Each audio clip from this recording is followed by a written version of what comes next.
మాకు తెలుస్తున్న ఇన్ఫర్మేషన్ ప్రకారము వైసీపీ నాయకులు,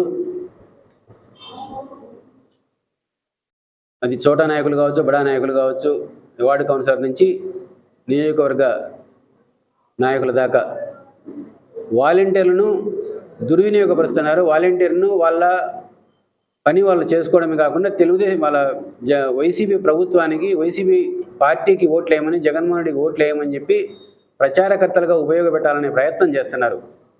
వాళ్ళ మీద ఒత్తిడి చేస్తున్నారు, మీరు మా పార్టీకి ప్రచారకర్తలుగా పనిచేయండి అని. దయచేసి నేను వాలంటీర్లకు అందరికీ చేసే విజ్ఞప్తి ఏమంటే, మాకు మీ మీద ఎటువంటి ద్వేషము లేదు.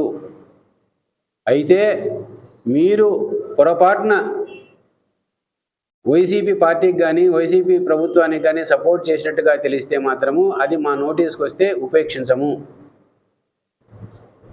నారా చంద్రబాబు నాయుడు గారు వాలంటీర్ల జీతం తెలుగుదేశం ప్రభుత్వం అధికారంలోకి వచ్చిన తర్వాత 10,000 రూపాయలకు ఎన్హాన్స్ చేస్తామన్నారు.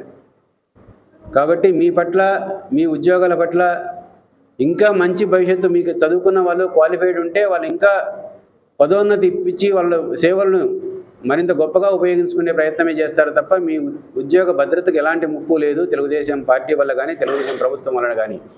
దయచేసి ఇది గమనించండి. మీరేదో పొరపాటున ఇది వైసీపీ కోసమే చేస్తున్నామని అనుకోను, లేకపోతే వీళ్ళ నాయకులు వీళ్ళ మాటలు వీళ్ళ ప్రబోధోపాలకు లొంగి కొంతమంది ఏం చెప్తున్నారంటే, మీరు రాజీనామాలు చేసి మా పార్టీకి పనిచేయండి, మళ్ళీ మా ప్రభుత్వం అధికారంలోకి వస్తానే మళ్ళీ మీ ఉద్యోగాలు మీకు వస్తాయని చెప్తున్నారు. మీరు పొరపాటున రాజీనామాలు చేస్తే రాబోయేది తెలుగుదేశం ప్రభుత్వము, ఇది గుర్తుపెట్టుకోండి. మీకు వచ్చే 10 రూపాయల నోట్ల మన్ను మళ్ళా మిమ్మల్ని ఉద్యోగాల్లోకి రీఇన్స్టేట్ చేసే ప్రసక్తి లేదు.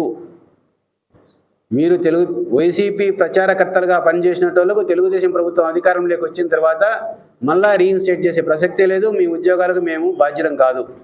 మీరు వాళ్ళ మాటలు విని, ఆ వైసీపీ నాయకుల మాటలు విని వాళ్ళ ప్రలోభాలకు లొంగి వైసీపీ పార్టీ కోసం కార్యకర్తలుగా పనిచేస్తే మాత్రం మీ ఉద్యోగాలు పోతే, మీరు రాజీనామాలు చేస్తే మీ భవిష్యత్తు లేకపోతే దానికి వైసీపీ పార్టీ వాళ్ళ నాయకులే బాధ్యులు తప్ప మేము కాదు. మీరు వీటిని గుర్తుంచుకొని మీరు ఎంత పరిధిలో ఏ మేరకు మీరు పనిచేయాలనో దయచేసి ఆ మేరకు మాత్రం మీ పరిధిలో ఉండండి.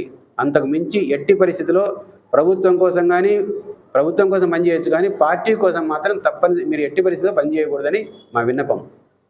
మా దృష్టికి వచ్చినారంటే మాత్రం ఉపేక్షించే ప్రసక్తి ఉండదు.